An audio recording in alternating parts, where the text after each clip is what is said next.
Olá, meus amigos. Vamos retornar ao voo imaginário através do tempo e espaço nessa sequência de vídeos que estamos apresentando. E, resumindo o que já mostramos, primeiramente, nós, nessa viagem imaginária, temos um anjo, um formoso anjo, poderoso, cheio de sabedoria, que nos conduz. E o livro guia é a Bíblia.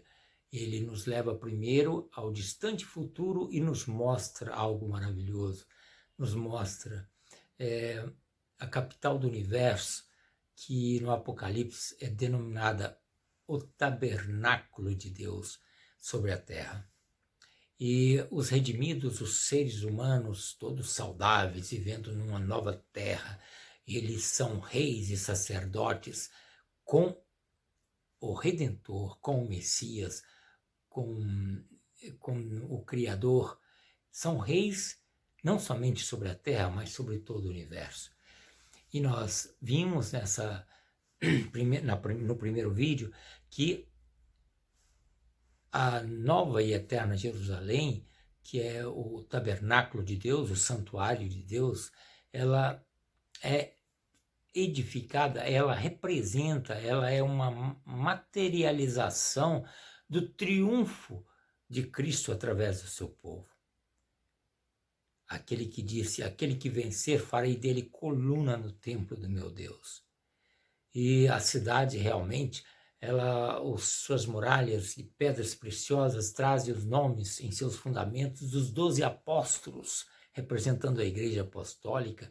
Também trazem seus portais de pérola os nomes das 12 tribos de Israel. E no interior desse tabernáculo, que tem 2 compartimentos, 2 setores, nós temos ao norte o lugar do trono de Deus, que fica sobre um monte glorioso em Sião, Monte Sião. E ali em Sião, do trono jorra o rio da vida, puro como cristal, e ele transpõe toda a cidade, passando pelo paraíso, e o paraíso é um formoso sítio, que é a alegria de toda a terra, que está para os lados do norte. E no paraíso, ali reside uma classe especial de seres humanos, aqueles que passaram por maiores provas e que deram maiores vitórias ao Criador. Ali eles reinam em mansões maravilhosas, na sala do trono do Criador, que é o Jardim do Éden. Na parte sul está a cidade em si, que eram as moradas angelicais. A cidade toda nova, porque o Criador, no processo da redenção, ele restaurou todas as coisas.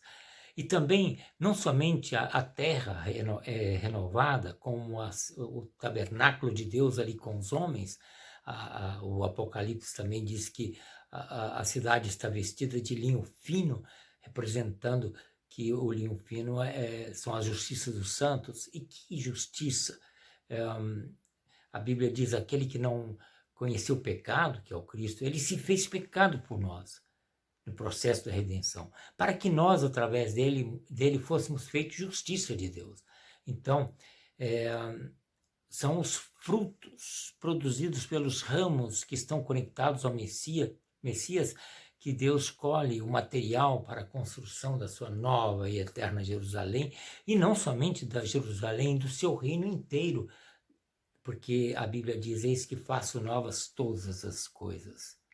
A Bíblia diz que o santuário de Deus foi o lugar que Deus estabeleceu em primeiro lugar. Assim, quando você vai construir uma edificação, você coloca a pedra fundamental. A partir dali se constrói tudo. A pedra fundamental do universo foi o Monte Sião, o lugar do trono de Deus, representado no santuário terrestre pela Arca da Aliança. Ali, Deus criou o querubim cobridor e o colocou em meio às glórias do Éden, no lugar santíssimo. O Jardim do Éden era o lugar, desde a fundação do universo, era o lugar do trono de Deus. E esse querubim cobridor, que foi Lúcifer, ele quem conduziu, quem iniciou a rebelião e quem tentou destronar o Criador, estabelecendo o seu domínio, não um domínio sobre a terra, porque a terra nem havia sido criada ainda, era um domínio que ele queria estabelecer sobre todo o universo, porque ele dizia no seu coração: eu subirei ao céu, acima das mais altas estrelas edificarei o meu trono. No monte da congregação me assentarei nas extremidades do norte. Era justamente o Monte Sião, Jardim do Éden, que era o formoso sítio que estava ao norte da cidade de Deus, de onde jorrava o rio da vida, representando que a vida vem unicamente do Criador. Muito bem, ele arrebatou 1/3 das estrelas dos céus, que são anjos, os habitantes, os seres racionais do universo, que ficaram do lado da ciência do bem e do mal. Muito bem, quando ele apresentou a sua teoria e disse que ela só teria sentido se colocada em prática, e quando o Criador não entregou a ele o reino, então ele passou a fazer acusações graves contra o Criador, de que ele era egoísta, de que ele era tirano. O Criador, ele não era nada disso. O Criador, que era o grande Yahvé, eu sou, ele criou o Lúcifer para falar da sua grandeza, porque ele é humilde. Deus é amor. O amor não se ufana, o amor não se ensoberbece. O amor, ele, como diz o apóstolo Paulo, ele tudo crê, tudo sofre, tudo espera, tudo sacrifica. Então, o Criador, que estava agora dentro do tempo, olha, para a divindade se tornar visível aos anjos, ele já teve que dar um passo muito grande para dentro da sua criação, que era a eternidade. Só que Lúcifer sabia que o grande eu sou, ele mantinha uma comunhão com a glória que deixava para ele encoberta um lado misterioso do Criador. Era o Pai. E o grande eu sou, ele chamava essa parte que não estava revelada, esse fulgor imenso, onde não era penetrável essa glória, ele o chamava de Pai. Só que o grande eu sou, que era aquele que haveria se tornar homem, e que ele já havia dado um passo para dentro da eternidade, nessa obra da criação, na qual ele traz a existência, e ele mantém contato com as suas criaturas, os anjos, inclusive com Lúcifer, que era já um passo gigantesco, numa descendência daquilo que ele sempre foi, porque Deus é eterno, é infinito, e para dar o exemplo, ele mantinha uma comunhão com essa parte invisível do seu ser, que era o Pai.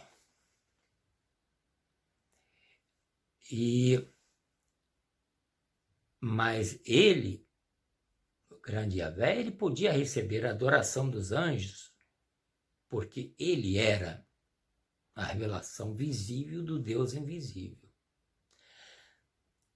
E também na criação, ele havia ocultado também outra parte de seu ser, que era o Espírito de Deus que estava pairando sobre as águas de um mundo que estava guardado em segredo, em secreto.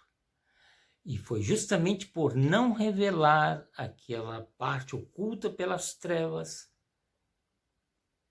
que possibilitou a existência do livre-arbítrio, porque tudo aquilo que vinha da luz, os anjos podiam absorver, as criaturas, os súditos do reino de Deus podiam absorver, menos aquilo que estava oculto pelas trevas.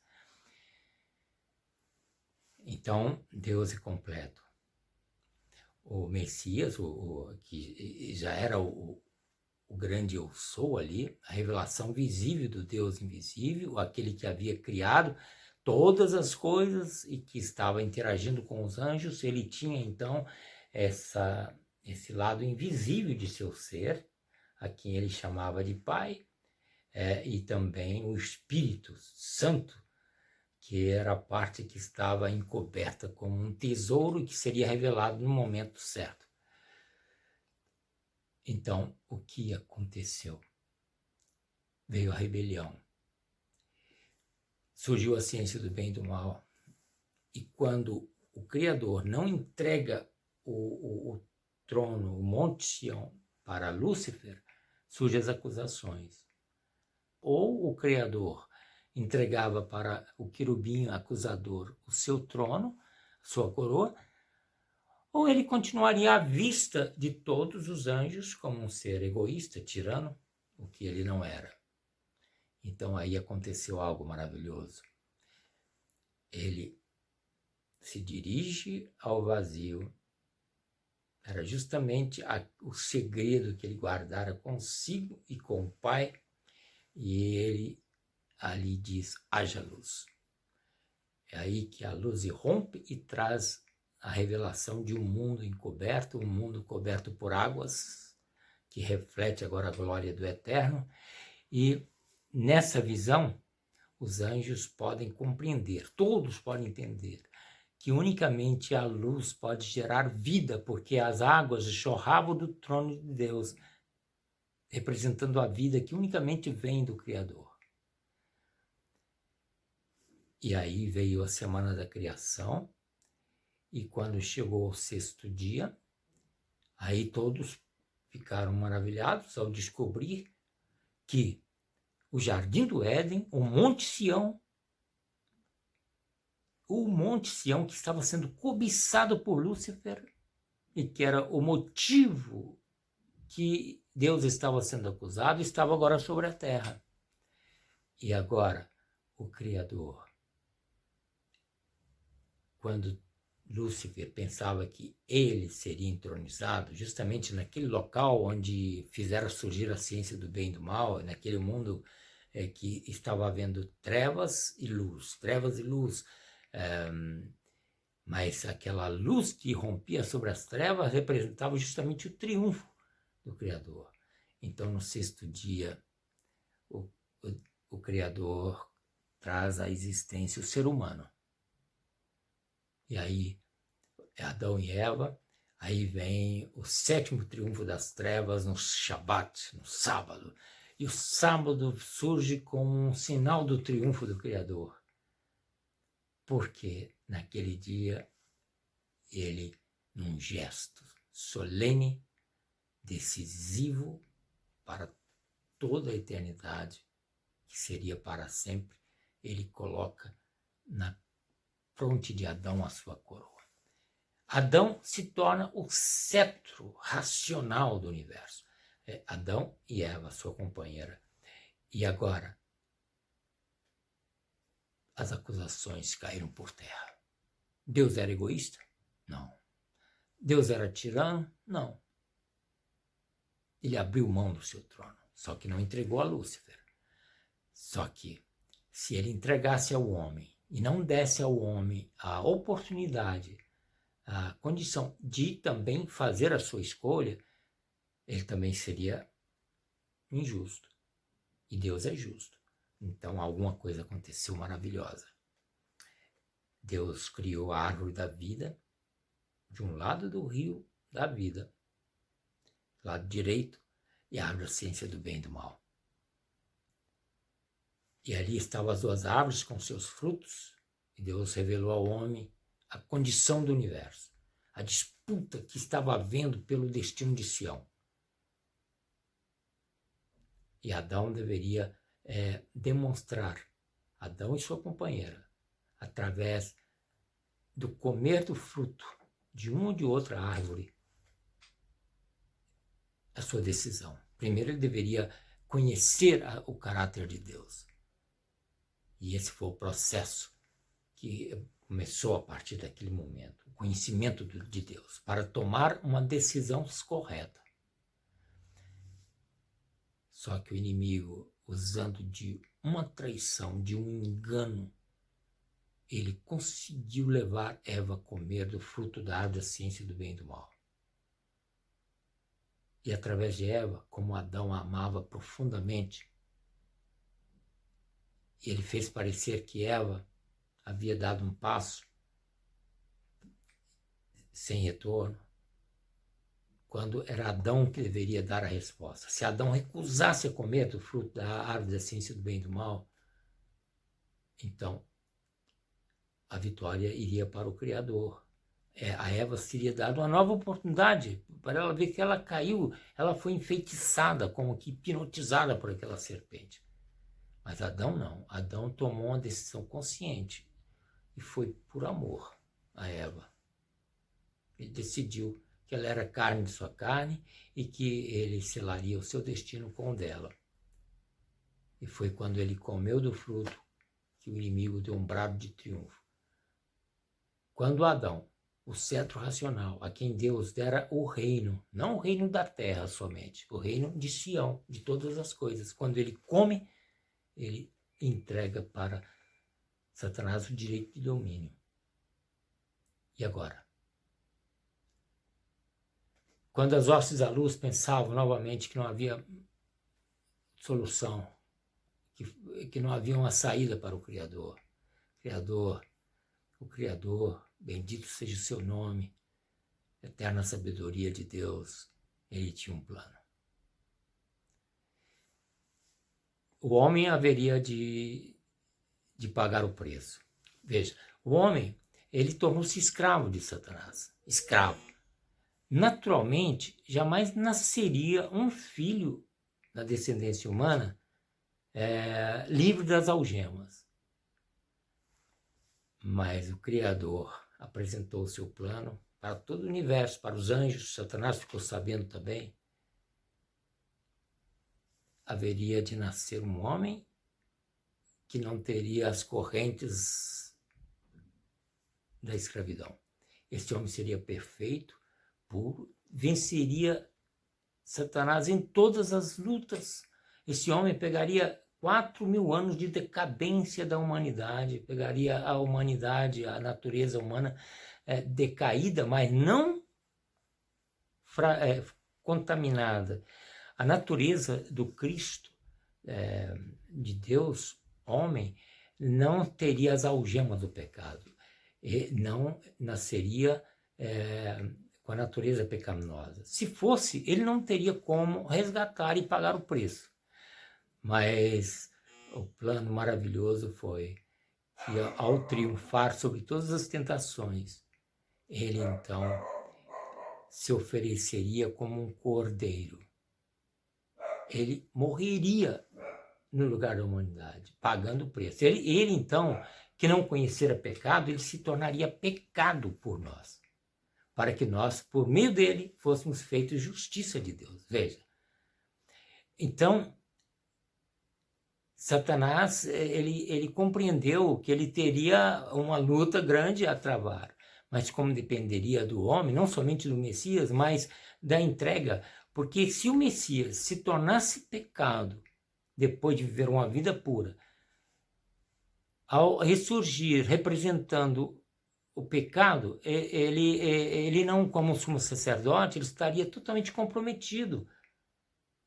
Ele, como uma videira, teria de apresentar frutos de justiça.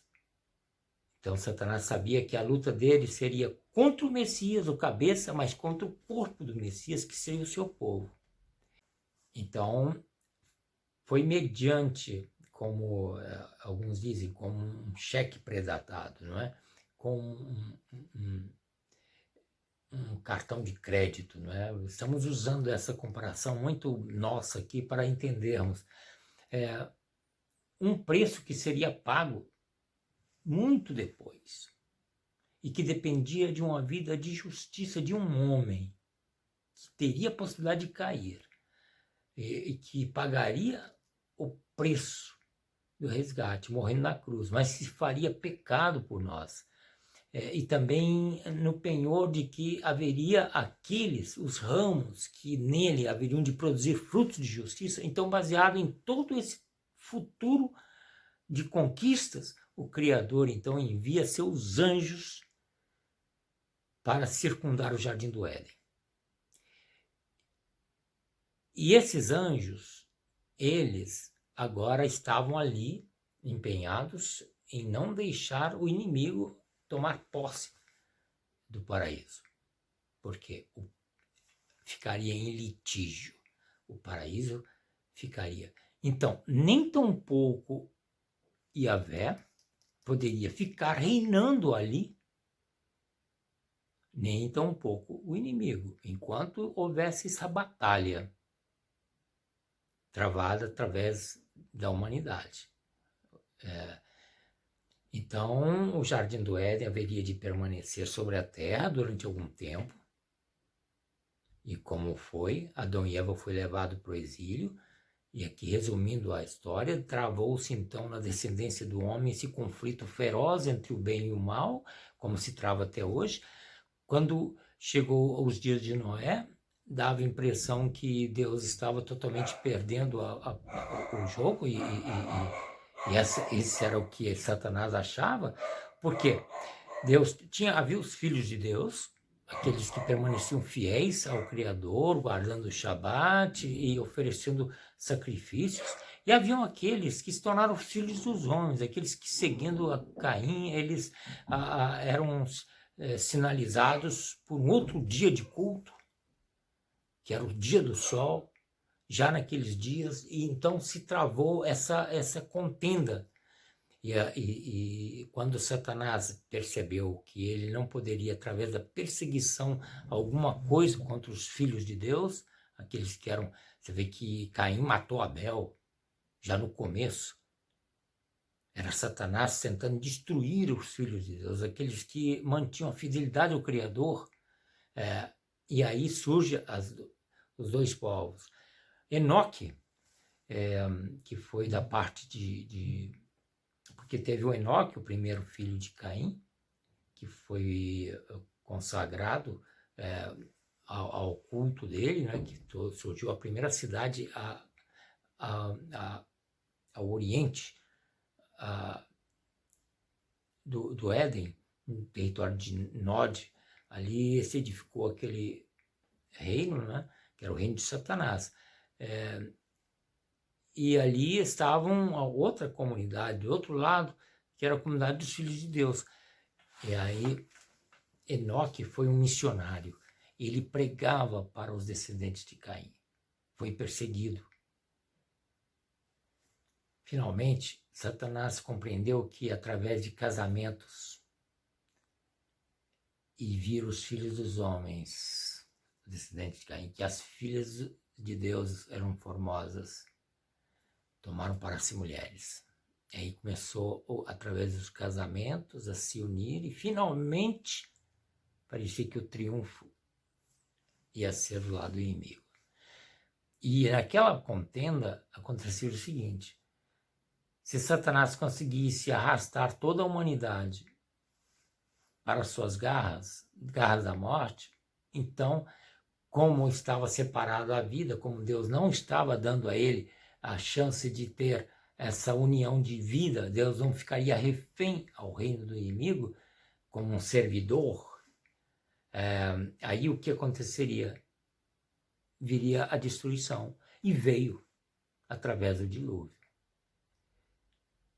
Só que o universo inteiro ficou seguro através da fidelidade de um homem e sua família, Noé.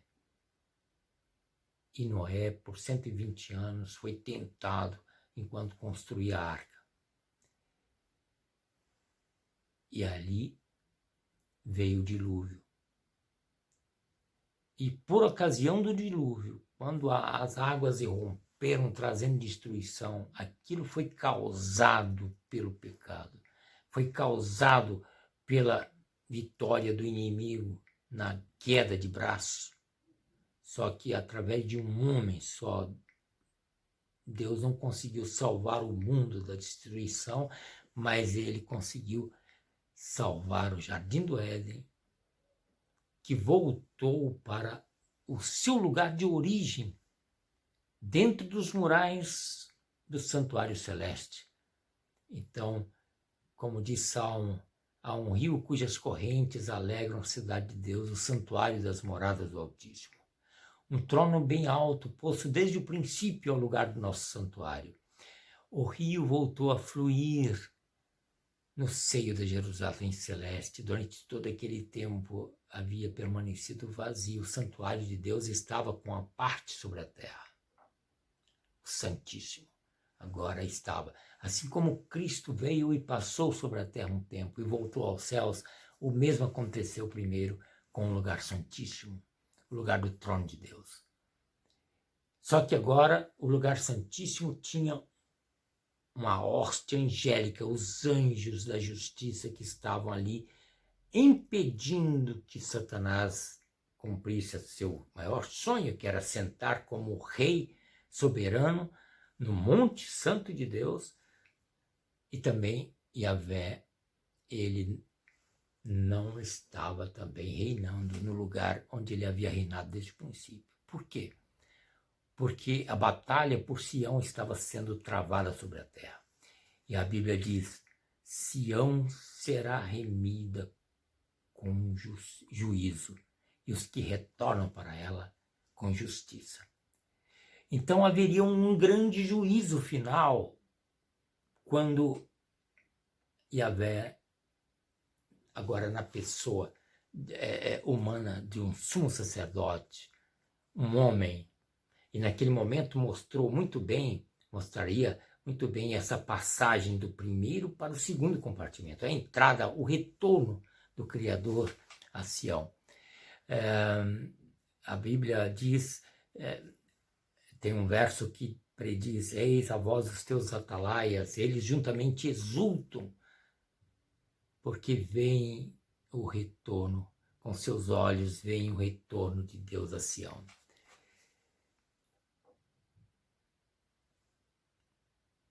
Assim como a Bíblia apresenta o resgate dos redimidos, dos homens, fala que Sião será também resgatada.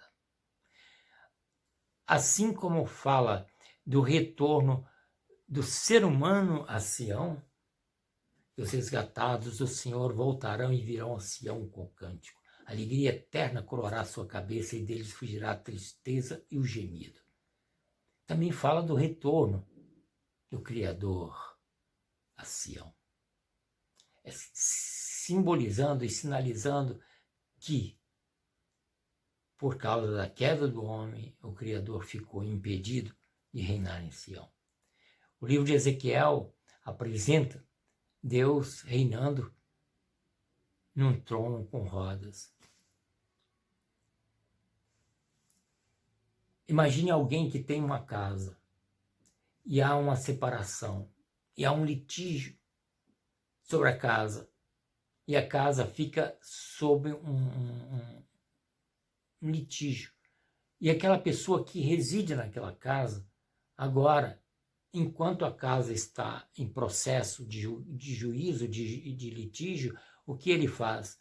Ele vai morar no seu carro, naqueles carros sobre rodas, casas sobre rodas. E ele fica ali esperando, até o momento em que ele pode voltar para sua casa, que é direito dele, mas que teve que passar por todo aquele processo. Então, assim aconteceu com o Criador. O capítulo 12 de Daniel mostra o grande momento, quando Daniel diz, vi até que foram postos tronos, e se assentou o ancião de dias. Aí mostra a revelação gloriosa daquele que estava oculto em glória até então. Agora se faz visível para representar nessa visão esse momento. O ancião de dias como a parte invisível do próprio sumo sacerdote. E E e o livro de Daniel apresenta, e vi, e nas nuvens dos céus, como o Filho do Homem se dirigiu ao ancião de dias.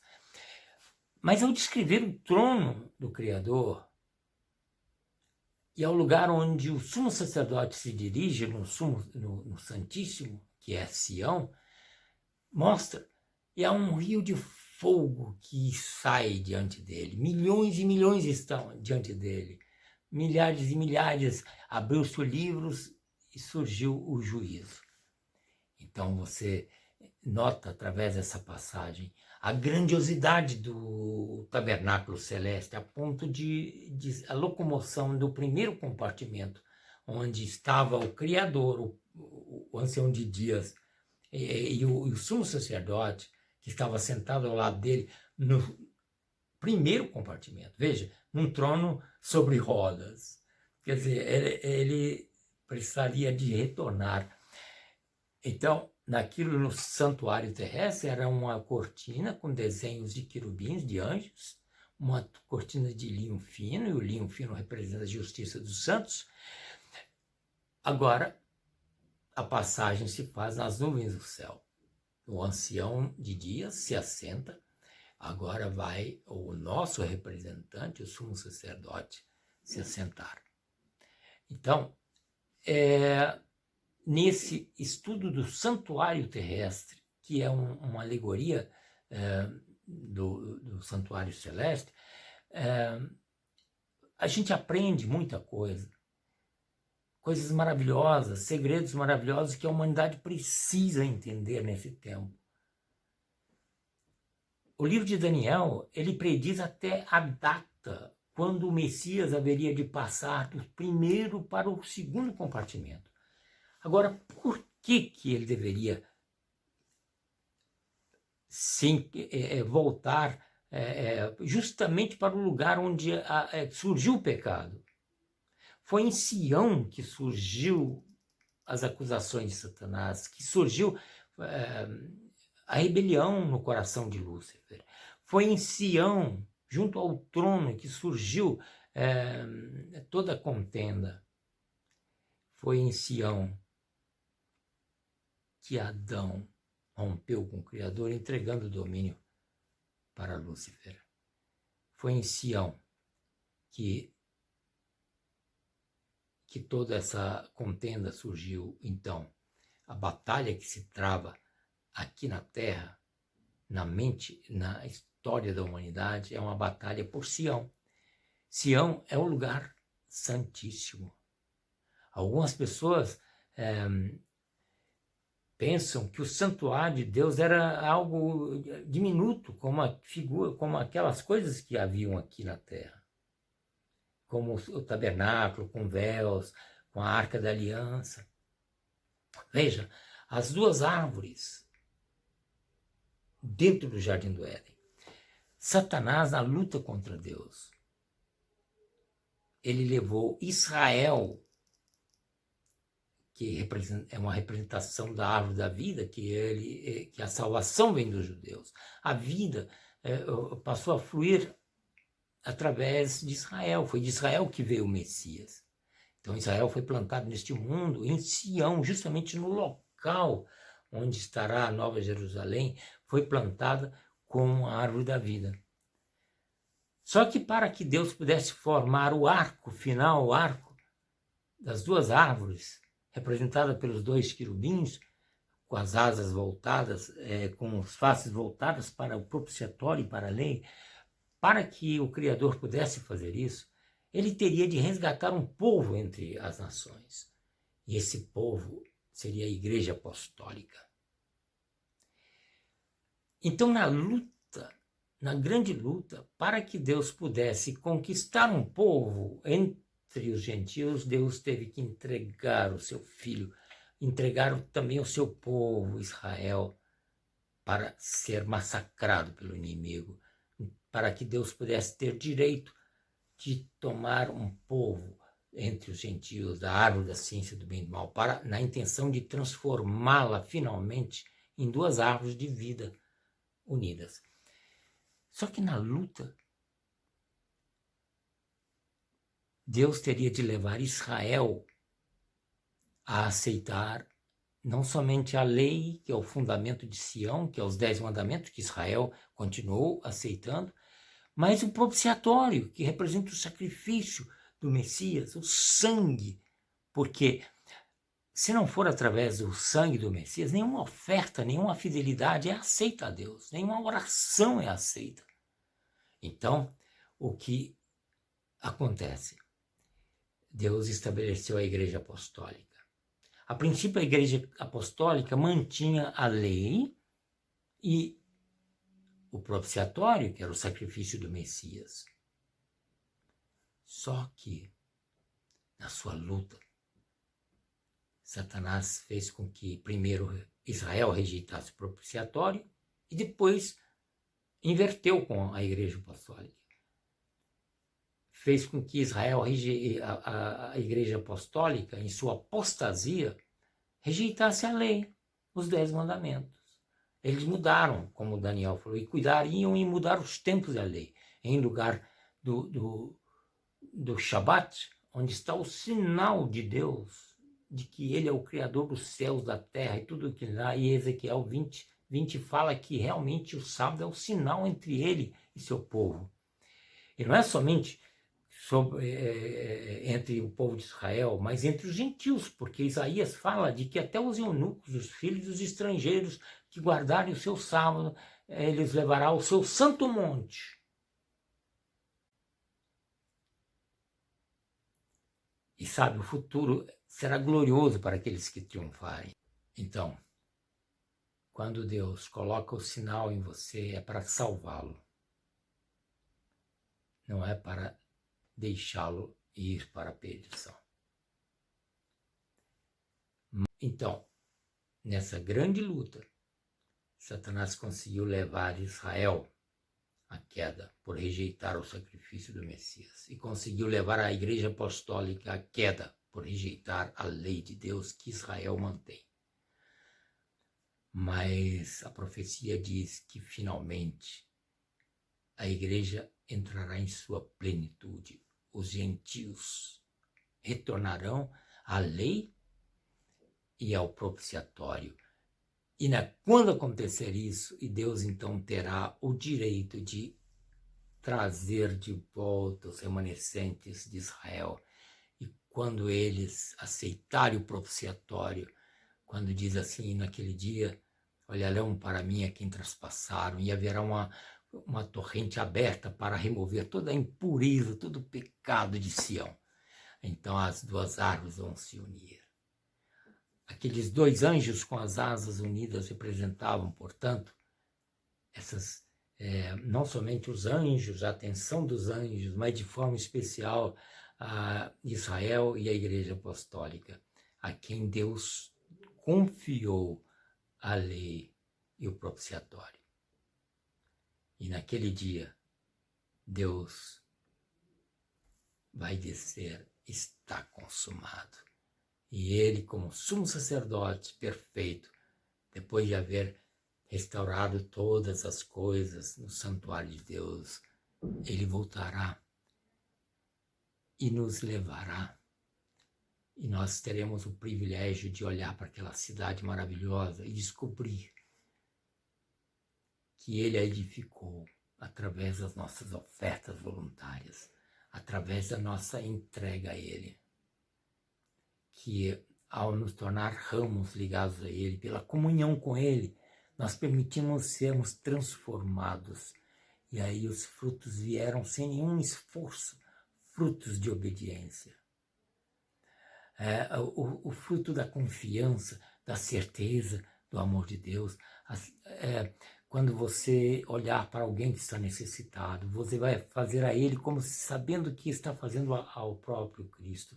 E você, então, será uma extensão do Messias aqui. Então, o nosso sumo sacerdote está consumando a sua obra no santuário celestial.